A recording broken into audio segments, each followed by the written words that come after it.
Okay folks, buckle up. Today on the Mysteria Archive, we're taking a trip to the dark side of the moon and taking a look at what might be lurking there. Get ready for a wild ride.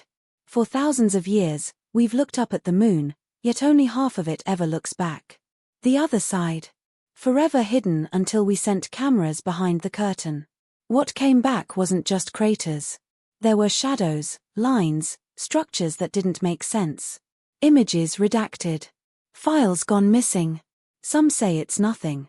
Others believe it's the smoking gun, an outpost, a base, something built. And if that's true, who built it? NASA is silent. The evidence is scattered. But today, we're connecting the dots. Because maybe we were never alone up there at all. Alright, that opening moment sets the tone. Big moon, bigger questions. I mean, the hidden side of the moon has secret meeting location written all over it, right? But let's be clear, I'm not starting this video with tinfoil science. This is curiosity dripping with intrigue. We're not saying there's definitely alien tech or spy bases, but when you combine ancient myths, Cold War silence, and NASA's radio quiet side, you can't help but lean in and wonder, what if there's more than lunar dust hiding up there? The moon that won't turn. Let's begin with the basics but with a twist. The moon is tidally locked. It spins once in the same time it takes to orbit Earth, meaning we only ever stare at one familiar face. The dark side. That stubborn backside stays hidden. You'd think it's just another hemisphere, but geologically, it's a whole different beast. It has a thicker crust, barely any Maria, those flat dark seas, and more rugged highlands. Two moons stitched awkwardly together. And just to clear something up, the dark side of the moon isn't actually dark. That's just a nickname. In reality, both sides get the same amount of sunlight. The dark side experiences day and night just like the near side. It's just that we never see it from Earth because of the moon's synchronous rotation. So when people say dark side, they really just mean hidden from us. But hey, dark does sound way more mysterious, doesn't it? From now on, we'll be calling it the far side. Now, here's where the fringe theories peek in. Some ancient civilizations think Sumerians or Babylonians apparently described the moon as two-faced, even though they never could see the far side. Was this poetic myth or hidden knowledge echoing across millennia? Clay tablets reference dual moonspots appearing differently through the lunar month. Could it be myth or memory of something someone once saw? Then there are the weird old-world telescope logs. 18th century astronomers recorded fleeting silver flashes and glints coming from the moon's far side. Some dismiss them as cosmic ricochets or meteor glints, but esoteric researchers propose something more.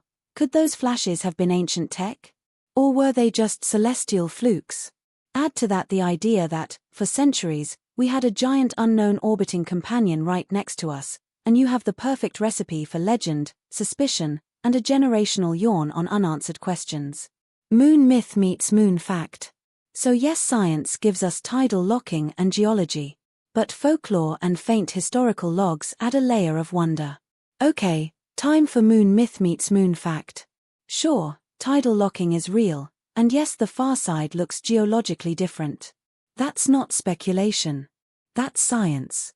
But then you have these clutching at straw stories, ancient tablets describing two-faced moons, and long-lost telescopes scribbling about unexplained flashes up there.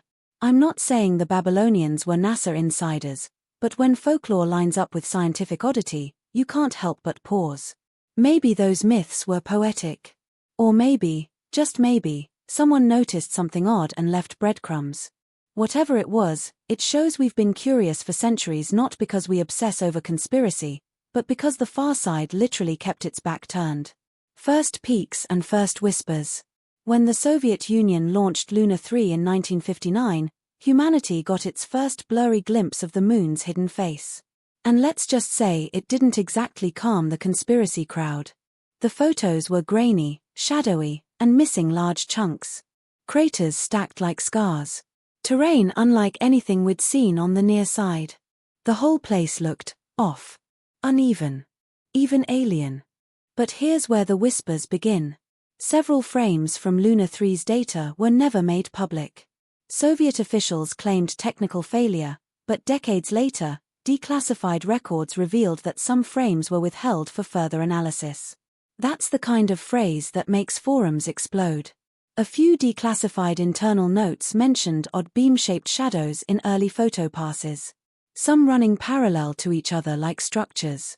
When those frames reappeared later, they were gone, replaced, or edited. No official comment. And let's not forget the Luna 3 mission happened at the height of the Cold War. Space was a chessboard. And the moon? Prime territory. So when parts of the mission's data were redacted, people didn't just raise eyebrows, they grabbed binoculars and started scanning for secrets.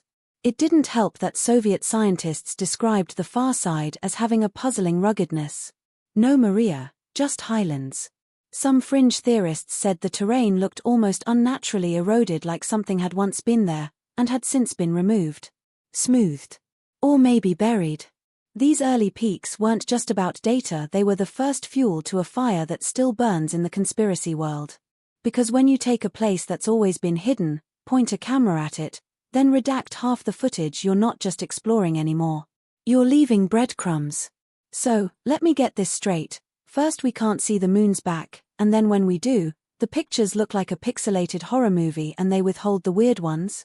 That's not suspicious at all. Look, I'm not saying the Soviets found alien graffiti and covered it up. But if you ever wanted to start a moon mystery club, Luna 3's missing photos would be Exhibit A. And these technical issues? That's Cold War code for, we found something weird and we don't know what to do with it. Or, it was just a glitch. Either way, it's exactly the kind of stuff that makes people lean in and say, wait, what are they not telling us?